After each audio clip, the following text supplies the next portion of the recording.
አዲስ አበባ ከተማን በዓለም አቀፍ ደረጃ ተወዳዳሪና ተመራጭ የትምህርት መዳረሻ እንድትሆን ለማስቻል የከተማዋ ካቢኔ በአራተኛ ዓመት 9ኛ መደበኛ ስብሰባው ላይ ተወያይቶ ያጸደቀው የዩኒቨርሲቲ መንደር ግንባታ ውሳኔ ለዚሁ መሰረት መጣሉ ይታወሳል። ይህንን መነሻ በማድረግም ከተማዋን በ2027 ዓ.ም ግንባር ቀደም የትምህርት የምርምር የፈጠራና የባህል ዩኒቨርሲቲ መንደርን ለማልማት እየተዘጋጀ በሚገኘው ጥናት ላይ የአዲስ አበባ ከተማ አስተዳደር ፕላንና ልማት ቢሮ መግለጫ ሰጥቷል። የከተማዋ የፕላንና ልማት ቢሮ ኃላፊ አቶ አደም ኑሪ ጥናቱ የትምህርት ሚኒስቴር ከአዲስ አበባ ዩኒቨርሲቲና ባለድርሻ አካላት ጋር በመሆን ከ4 ኪሎ እስከ ሽሮ ሜዳ የዩኒቨርሲቲ መንደር ግንባታ ላይ ጥናቶች ሲካሄዱ መቆየታቸውን ገልጸዋል። የከተማዋን መዋቅራዊ ፕላን መሰረት በማድረግ እየተከናወነ የሚገኘው የዩኒቨርሲቲ መንደር ግንባታው ከተማዋን በዘርፉ ተመራጭ እንድትሆን ለማስቻል ዓላማ ያደረገ ጥናት መሆኑን አንስተዋል። ኢትዮጵያ እንደ ሀገር ከተማችን ደግሞ አዲስ አበባ እንደ ከተማ የትምህርት ቱሪዝም የምርምር የእውቀት ቱሪዝም ማዕከል ሊኖራት ይገባል። ስለዚህ ሰዎች እውቀት ፍለጋ የሚሄዱባት ሳይሆን የሌሎች ሀገር ዜጎች እውቀት ፈልገው ምርምር ፈልገው የሚመጡባት ከተማ እንድትሆን በተሰነቀው ራዕይ መሰረት እኛም መዋቅራዊ ፕላናችንን ፈትሸን በአዲስ አበባ መዋቅራዊ ፕላን ይሄ አካባቢ የአስተዳደር እና የትምህርት ማዕከል ስለዚህ ይሄንን ማዕከል ማልማት እንዳለብን ወስነን ተነስተናል ማለት ነው። ከ4 ኪሎ ሽሮ ሜዳ ያለው አካባቢ ለዩኒቨርሲቲ መንደር ግንባታነት ተመራጭ ያደረገው አካባቢውን ከኮሪደር ልማቱ በማስተሳሰር የከተማዋን ተጠቃሚነት ለማሳደግ ምቹ በመሆኑ ነው ብለዋል ኃላፊው። አንዱ ካለው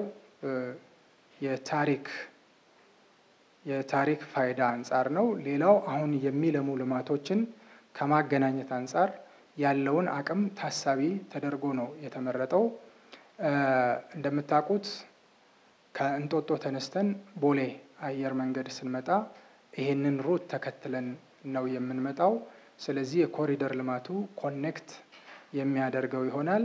ከአካባቢ አንፃር በደቡብ በኩል የአብርሆት ቤተ መጻሕፍት ነው የሚያካልለው። በሰሜን በኩል የሽሮ ሜዳ ገበያ ማዕከል ነው የሚያካልለው። በስተ ምስራቅ በኩል የቀበና እና የግንፍሌ ወንዝ ነው የሚያዋስነው። በስተ ምዕራብ በኩል ደግሞ እንደዚሁ የቀጨኔ ወንዝ ነው የሚያማክለው ማለት ነው። በዚህ አዋሳኝ ውስጥ የሚገኝ አካባቢ ነው የሚሆነው። የዩኒቨርሲቲ መንደሩ ከትምህርት ተቋማት ባሻገር የተለያዩ አገልግሎቶችን በውስጡ የያዘ እንደሆነም ገልጸዋል። ምርምርን፣ እውቀትን፣ ባህልን፣ ፈጠራን የሚያበረታቱ ስራዎች እነዚህን ታሳቢ ያደረጉ የንግድ የአገልግሎት ስራዎችን አብረው የሚለሙ ናቸው። የመንግስት የፌደራል መንግስት ብዙ ተቋማት አሉ። እነዚሁ ደግሞ ከዚህ ስራ ጋር የተጣጣመ አገልግሎት ይሰጣሉ ማለት ነው። ይሄ ማለት ለተማሪዎች ለእውቀት ለተማሪዎች የምርምር ማዕከል ሆነው የአፓረንትሺፕ ማዕከል ሆነው የሙከራ ስራ የሚሰጡበት ይሆናል። በቀጣይ እያንዳንዱ አካባቢን በጥናት በመለየት የተጣጣሙ ስራዎች እንደሚሰሩም ነው አቶ አደም የተናገሩት። ይሄ ዝርዝር ጉዳይ ግን ቀደም ያስቀመጥኩትን ማዕቀፍ ታሳቢ አድርጎ ያ ማለት መኖሪያ አካባቢ ያለው አካባቢው ስለዚህ ነዋሪዎች የሚኖሩበት አካባቢ ነው የሚሆነው።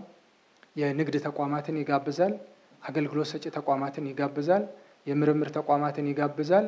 እዛ ያሉ ስታብሊሽ ያደረጉ የቀድሞ ተቋማትን አያፈናቅልም። በተቻለ መጠን ከዚያ ጋር ያጣጥማል። እነዚህን ታሳቢ ያደረገ ይሄን ያከበረ አካሄድ በዝርዝር የሚጠና ይሆናል ማለት ነው። ፕሮጀክቱ ለአዲስ አበባ ዩኒቨርሲቲ የተሻለ እድልን ይዞ የመጣና ዓለም አቀፍ የመማር ማስተማር ሂደትን ለመፍጠር ሚናው የጎላ መሆኑን የዩኒቨርሲቲው መምህር ዶክተር ኢሳያስ ገብረ ዮሐንስ ተናግረዋል። ነባራዊ ሁኔታው የዚህ አካባቢ ካየነው ከታች ከትምህርት ሚኒስቴር አብርሆትም ጀምረን ትምህርት ሚኒስቴር አለ።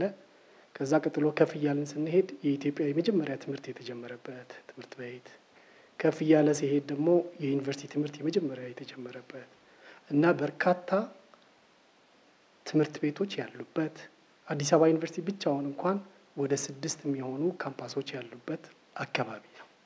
ስለዚህ ይህ አካባቢ በራሱ ሂደት የትምህርት፣ የምርምር፣ የፈጠራ፣ የቱሪዝም አካባቢ እየሆነ ራሱ ቅርጽ እየፈጠረ ያለ አካባቢ ነው።